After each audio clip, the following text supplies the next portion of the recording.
retour sur le plateau TV de la REF du MEDEF 2020 et c'est une interview particulièrement intéressante. On va parler littérature. Aujourd'hui, un livre sort extrêmement intéressant. Il s'appelle L'égalité, un fantasme français aux éditions Talendier et son auteur est avec nous. C'est pas n'importe qui, Michel de Rosen, un grand patron mais un grand écrivain aussi. Vous allez comprendre pourquoi. Michel de Rosen, bonjour. Bonjour. Merci d'être avec nous. C'est pas le sujet, mais rappelons quand même un petit élément de votre pédigré. Vous avez été patron de grandes sociétés telles que Rhône Poulenc, Saint-Gobain, Eutelsat et j'en passe. Et puis dans des cabinets ministériels et dans la haute administration. Donc vous connaissez très très bien la France. Et ce qui ressort, c'est que l'égalité, ça occupe beaucoup les Français. Alors, des fantasmes, on en a plein. Votre livre s'appelle L'égalité, un fantasme français. Pourquoi est-ce que ça taraude autant les Français, d'après vous ? Alors d'abord, constatons que la France est le seul pays qui inclut le terme égalité dans sa devise nationale. Sur 200 pays, vous trouvez quelquefois le mot Dieu, la justice, la paix, le soleil, toutes sortes de thèmes, mais nous sommes le seul pays au monde qui inclut le terme égalité dans sa devise nationale. Et donc j'ai voulu comprendre qu'est-ce que c'était que cette relation complexe des Français avec l'égalité. J'observe qu'il y a beaucoup de livres déjà sur l'égalité et en gros il y a deux piles. Sur la gauche, vous avez les livres, vous avez les gens qui considèrent qu'il y a trop de riches en France, qu'il y a trop de pauvres et que s'il y avait moins de riches, il y aurait moins de pauvres. Et puis sur la droite, vous avez au contraire des gens qui disent que finalement l'égalité est un sujet dépassé, qu'il y a trop d'égalitarisme en France et qu'il faudrait s'occuper d'autres sujets. Moi, je ne me retrouve dans aucune de ces deux caricatures et j'ai voulu comprendre donc qu'est-ce que c'est que ce sujet de l'égalité en France. Alors dans ce livre, c'est intéressant, il y a des anecdotes. Vous racontez qu'un jour, grand patron, vous avez dit excusez-moi, j'ai pas envie d'être payé autant. Moi, j'adore mon métier et j'ai pas besoin d'être payé autant. Et là, c'est l'entreprise américaine elle-même qui vous dit ce serait mal compris même par les salariés. Ils veulent un patron puissant et bien payé. Et donc, qu'est-ce que c'est un riche? Qu'est-ce que c'est un pauvre? Il y a tout un imaginaire de perception qui compte aussi. Hein. Alors, l'anecdote à laquelle vous faites allusion est réelle. Je venais de prendre la tête d'une entreprise américaine et le président du comité des rémunérations m'a annoncé combien il voulait me payer. Moi, je leur ai dit que j'ai trouvé que c'était trop, que je voulais ne pas être payé autant. Je trouvais que c'était indécent. Ouais. Et en effet, il m'a dit, vous ne vous rendez pas compte, votre revenu, votre salaire va être public. Si vous êtes moins payé que vos concurrents, les gens dans l'entreprise qui ont envie un jour d'être à votre poste, qui ont envie de prendre votre job, ils vont se dire au fond, c'est une entreprise dans laquelle on paye moins bien, donc j'ai intérêt à aller ailleurs. Vous allez donc perdre les meilleurs de vos collaborateurs. Dans une autre anecdote, le patron d'une des très grandes entreprises françaises me racontait que quand il a été nommé lui-même, il a demandé à être moins payé que ce que le conseil voulait faire. Et à ce moment-là, me raconte-t-il, c'est un responsable syndical, administrateur de son conseil qui a dit « Mais pourquoi notre patron est-il moins bien payé que les autres patrons? Est-ce que ça veut dire qu'il est moins bon ?» Donc ces sujets sont en effet compliqués. Bon, moi je veux bien être payé plus, mais ce n'est pas le sujet. La crise a été un révélateur, un catalyseur en matière d'égalité. Outre les inégalités connues, d'autres sont apparues entre les régions, entre les pays. Qu'est-ce que ça vous inspire tout ça ? Écoutez, ce que ça m'inspire, c'est que c'est très facile sur l'égalité de caricaturer et qu'il faut que les Français comprennent que l'égalité dans notre pays, c'est à la fois une valeur, une réalité et un fantasme. Une valeur, c'est-à-dire que depuis la Révolution, l'égalité accompagne l'histoire de France. Il y a eu des luttes sociales d'une grande force et des conquêtes sociales considérables. Regardez les congés payés au moment du Front populaire. Regardez la création de la sécurité sociale après la Deuxième Guerre mondiale. Ce sont des étapes dans la vie de notre pays, de notre nation, de notre peuple qui sont essentielles. Donc, on se réfère à l'égalité en France, c'est une valeur, mais c'est aussi une réalité. Est-ce que vous savez, Fabienne, que sur les 10 premières économies du monde, la France est le pays le plus égalitaire des 10, c'est-à-dire celui dans lequel les inégalités de revenus sont les plus faibles.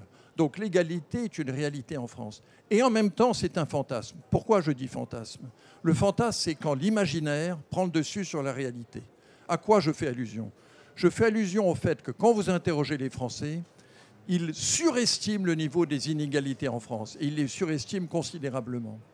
De même, vous constatez qu'en France, il y a une surestimation du rôle que la France a joué dans la progression de l'égalité dans le monde. Regardez par exemple, vous êtes une femme. Est-ce que vous savez que la France a décidé le vote des femmes bien après d'autres pays ? Nous sommes en retard, nous avons décidé ça après la Deuxième Guerre mondiale, d'autres l'avaient décidé bien avant. Donc les Français surestiment le rôle pionnier de la France dans la lutte pour l'égalité. Troisième particularité française, c'est qu'en France, on regarde beaucoup plus les inégalités de revenus que les inégalités de patrimoine, comme si l'argent hérité était plus propre, plus légitime que l'argent gagné, comme si old money est mieux que new money. Autre caractéristique essentielle, c'est qu'en France, on regarde beaucoup les inégalités monétaires, on regarde très peu les autres inégalités, notamment culturelles. Et enfin, si vous le permettez, particularité française, c'est qu'en France, on regarde les inégalités statiques, c'est-à-dire qu'on compare la richesse de l'un à la pauvreté de l'autre, on regarde trop peu les inégalités dynamiques. De quoi je parle ? Je parle du fait que la mobilité sociale est en France plus faible qu'ailleurs. Oui, j'allais y venir. Vous parlez d'héritage. Quand on parle d'égalité, égalité de revenus, égalité de conditions, tout cela joue. Et ce qui joue, effectivement, ce qui est crucial, c'est la capacité d'une société à donner la chance. On dit souvent que les États-Unis donnent plus la chance à des gens entrepreneurs qui ont des idées. Quid de la France ? Où en est la mobilité sociale et quelle relation avec cette notion d'égalité ? Alors, je crois ce thème essentiel, Fabienne. En effet, la France est donc bonne dans les classements, je disais, dans les 10 premières économies du monde. Nous sommes le plus performants en matière d'inégalité de revenus. En revanche, du côté de la mobilité sociale, nous sommes si on regarde tous les pays européens ou tous les pays développés, nous sommes l'un des pays les moins performants du monde. Il y a eu là-dessus des études de l'OCDE qui montrent que c'est plus difficile en France pour un fils de pauvre de progresser dans la société et c'est plus facile pour un fils de riche de rester en haut de l'échelle sociale que ça n'est dans les autres pays. Alors pourquoi c'est important ? Parce qu'on ne peut pas attendre de la société française qu'elle assure l'égalité complète. En revanche, il faut qu'elle donne de l'espoir. Si les gens ont la conviction, si les gens qui sont en bas de l'échelle sociale ont la conviction qu'ils ont trop peu de chances de progresser, ça nourrit la colère, le rejet, éventuellement la rage et pourquoi pas la révolte. C'est donc pour notre unité nationale et pour l'avenir de notre nation un enjeu majeur. Alors c'est vrai qu'il y a eu des étapes clés dans cette lutte pour l'égalité et vous parlez dans cet ouvrage, je le répète, extrêmement intéressant, je l'ai dévoré, du SMIC par exemple. Et en fait vous nous dites, mais c'est un totem d'égalité mais d'apparat finalement. Vous pouvez expliciter cela un petit peu ? Alors en effet, je dis en France on parle beaucoup d'égalité. Et l'un des éléments du fantasme français, c'est qu'on préfère l'égalité apparente à l'égalité réelle. Vous parlez du SMIC. Comme vous le savez, le SMIC est le même dans toute la France. En apparence, c'est juste. Mais est-ce que c'est normal ? Quand vous comparez le coût de la vie à Paris avec le coût de la vie en Creuse ou en Lozère ou en Ardèche, ce sont des coûts de la vie complètement différents. Et donc, c'est beaucoup plus difficile de vivre avec le SMIC à Paris que de vivre avec le SMIC dans les départements que je viens d'évoquer. On peut prendre un autre exemple qui est les DOM-TOM. Je me souviens d'avoir participé à des réunions quand Jacques Chirac était Premier ministre en 86-88 sur la politique dans les DOM-TOM. Et à l'époque, le gouvernement et les hauts fonctionnaires dont j'étais étaient tous convaincus qu'il fallait que dans les DOM-TOM, on traite les gens comme dans l'Hexagone. Ça veut dire qu'on avait la même politique salariale. C'est une bêtise, car dans Martinique, en Réunion, en Guadeloupe, en Guyane, les pays à côté, les pays voisins, les pays concurrents avaient des structures de salaire très différentes. Et donc, en imposant à ces DOM-TOM la même politique salariale que dans l'Hexagone, on condamnait la compétitivité de ces départements et territoires d'outre-mer. Je dis donc qu'en France, On a trop le culte de l'apparence de l'égalité et pas assez le sens de la réalité de l'égalité. Quand on parle d'égalité du marché du travail, on se rend compte effectivement il y a une politique sociale très développée en France, c'est une chance aussi, mais il y a des choix de politique publique vis-à-vis du travail. L'Allemagne, j'ai appris dans votre ouvrage, a fait le choix d'un travail. Il vaut mieux travailler même mal payé, et c'est peut-être pas tout à fait le cas de la France, hein, où le chômage est hélas généralisé aujourd'hui. On a eu des étapes clés, la généralisation des allocations familiales, la création du CMU en 99. Donc on voit des étapes clés, mais finalement, ce choix vers le travail, de l'égalité, hein, tout le monde pareil, tout le monde doit avoir un revenu. On a même parlé de revenu universel pendant la campagne présidentielle. Est-ce que c'est une bonne piste, une piste intéressante selon vous? Alors, à un moment donné, il faut en effet simplifier. Pierre Mendès France disait que gouverner, c'est choisir. Il faut donc faire des choix.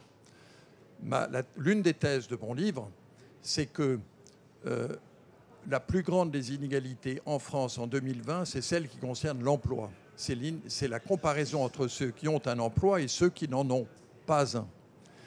Et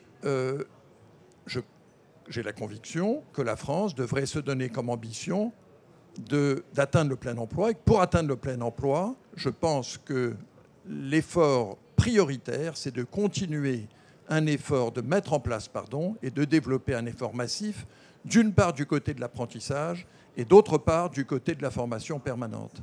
Cet exploit, ce résultat est à notre portée. On constate d'ailleurs que différents pays, dont l'Allemagne, y sont parvenus. La France en est donc capable aussi.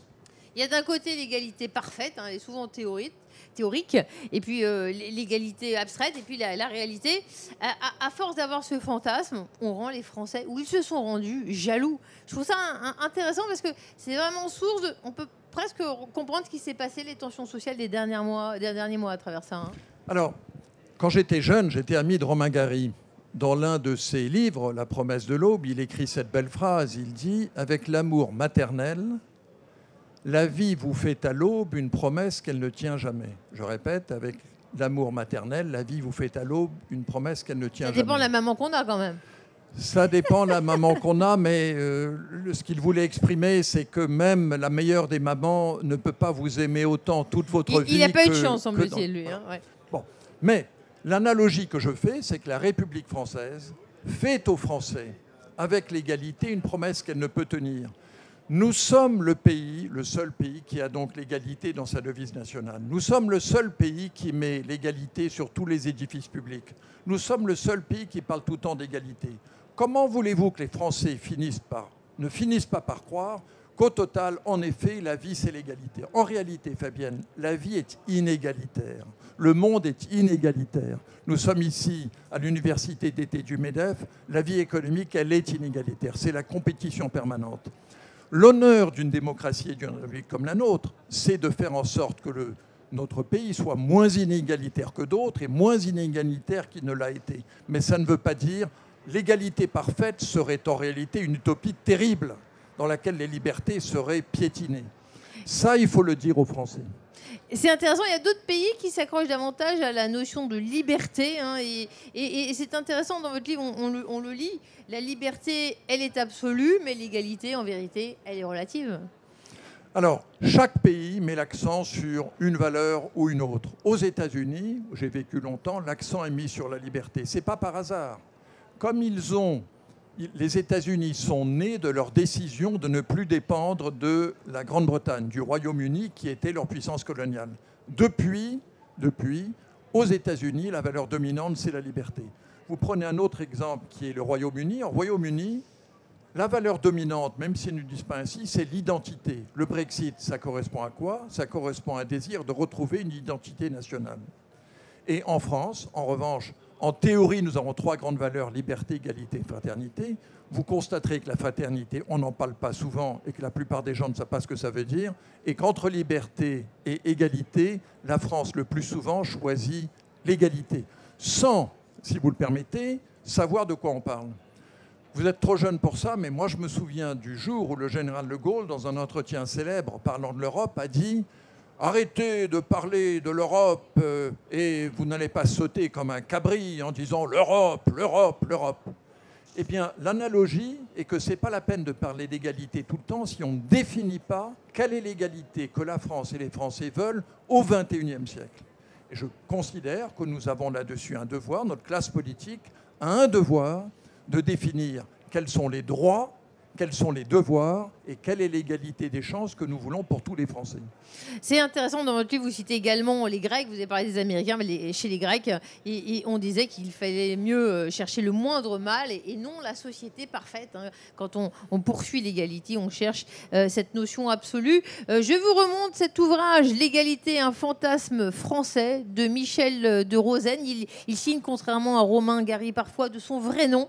Il a bien raison de l'assumer parce que c'est un livre magnifique aux éditions Talendier, source de réflexion. Alors, c'est vrai que certains sont moins égaux que les autres. Eh bien, devant vos librairies, vous serez tous égaux. Vous pourrez lire cet ouvrage, L'égalité, un fantasme français. Merci Michel de Rosen d'être passé par le plateau TV de la REF du MEDEF, parce que c'est extrêmement intéressant comme sujet. Et puis, on comprend beaucoup mieux l'actualité de la société et les travers français, plein de paradoxes. Merci à vous. Merci de nous avoir suivis et bonne lecture. Merci Fabienne, merci beaucoup.